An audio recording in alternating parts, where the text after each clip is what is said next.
are united here to celebrate Independence Day.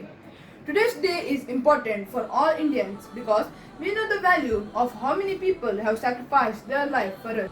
Our country has various names such as India, Bharat, and Hindustan. We know that India had faced many struggles during the pre-independent era, but even then, India had not even thought of taking a revenge, thus maintaining the bond of peacefulness to all the nations in the world. We all live in an independent country where we are free to do anything due to the real country heroes. Jai Hind. Hampi is an ancient village in the South India state of Karnataka. It's dotted with numerous renewed temple complexes from the Vijayanagara Empire on the south bank of the river Tungabhadra. Is a 7th century Hindu Virupaksha temple near the revived Hampi Bazaar. Savira Kambada Basadi or Jain temple is noted for its 1000 pillars in Mudubidri, Karnataka, India. The town of Mudubidri is noted for 18 Jain temples, but Savira Kambada temple is considered the finest among them. The temple is considered an architectural wonder and is a major attraction of Mudubidri. The Basadi was built by the local chieftain Devaraya Odeyer in 1430 and took 31 years to complete. St. Mary's Island in Malpe has an interesting history. It is believed that Vasco da Gama first landed here in 1498 before sailing into Kozhikode in Kerala. He planted a cross on the island as a dedication to Mother Mary. And that's how the group of islands got its current name. Bijapur. Some of the famous monuments in Bijapur are Gol Gumbaz, Varakamal, Java Masjid, etc. Gol Gumbaz is the second largest dome in the world. It was built by the Muhammad Adil Shah.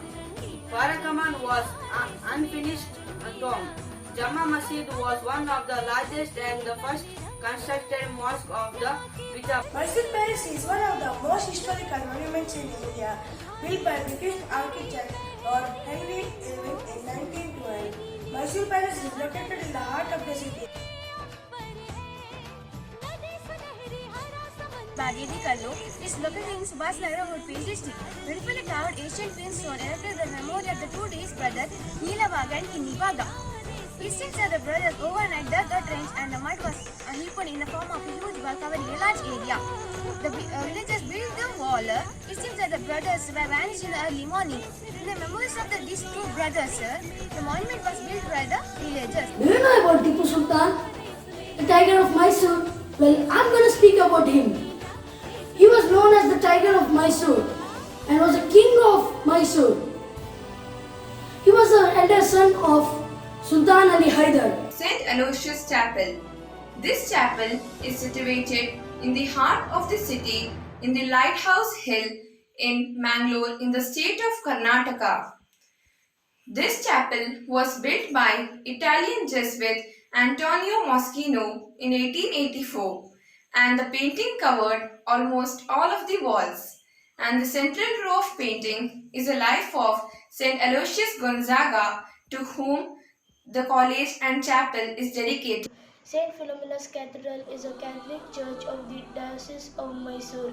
It is one of the largest churches in Asia. The church is dedicated to St. Philomena, a Grecian princess who was martyred in the 4th century.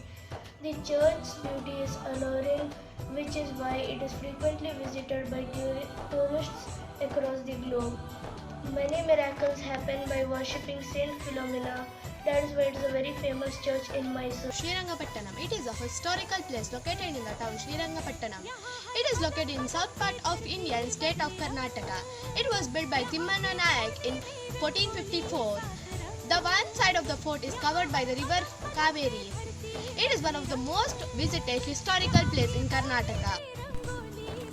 Gol Gumbaz is the most important monument in Bijapur. Gol Gumbaz is a tomb of King Adil Shahi dynasty. It is the second largest dome in the world. It was started in 1626 and was completed in 1656. It is is one of the most significant monuments of the India located in the state of Karnataka. Midjan Fort is located on the west coast of Uttarakhand district. It is famous for its architectural elegance. According to the historical records, Queen Channa Bhaira Devi of Gersoppa credited with the building the Midjan Fort in 16th century. She ruled for 54 years. It is a royal reminder of our glorious history. Every year on Independence Day, the Indian flag is hoisted on the fort. Construction of Golgumbas was started in year 1626 and completed in the year 1656. Golgumbas is built in Vijaypura in Karnataka. It is the tomb of King Muhammad Adil Shah. In this monument, the central of the chamber where the every sound is echoed 7 times. Udupi Sri Krishna Temple is a well-known historic place located in the city of Udupi. Lord Sri Krishna and Matha is set up in the 13th century by Madhvacha.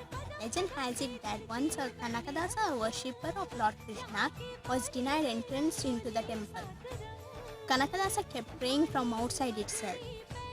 Impressed by his devotion, Lord Krishna's idol turned to face Kanakadasa and a small hole formed in the wall so that Kanakadasa could get a glimpse of Lord Krishna. This is now known as Kanakana Gindi. Red Fort. Red Fort is built by the Mughal Emperor, that is Shah Jahan, in 1648. It is located in Delhi. It took many years to build Red Fort, almost 9 years and few months. That is unbelievable. The Prime Minister hoists the flag at the Red Fort in the Independence Day. Shrine of the St. Lawrence of the Attur Karkara is situated on the outskirts of Karkara town. It was built in the year 1759. In the year 1780, the Christians of this place underwent the captivity of Tipu Sultan and church was destroyed. After the freedom of captivity, Christians of this place built a small church on the way of Thakre in 1801. The St. Lawrence of the Attur is known for its special power of intercession with God. Kodachadri is the 13th highest mountain peak in the Karnataka. It contains beautiful landscape and waterfall on it. In Kodachadri, the Lord Mukambika had killed the demon called Mukasura. Devoted is believed that the Trishula utilized by the Lord Mukambika is still there. It was used thousands years back ago. Stella Maris Church of Kalmari, being a great pilgrim center of Jesus and Mother Mary to live a sinful life and follow the path of prayers, truthfulness, nobility, love, sacrifices, and follow the footsteps of Jesus. It is a circular pond. Circular pond is naturally very beautiful. It provides water for agriculture and fish farming. It is eco-friendly. It provides peaceful home for fish, birds and other animals.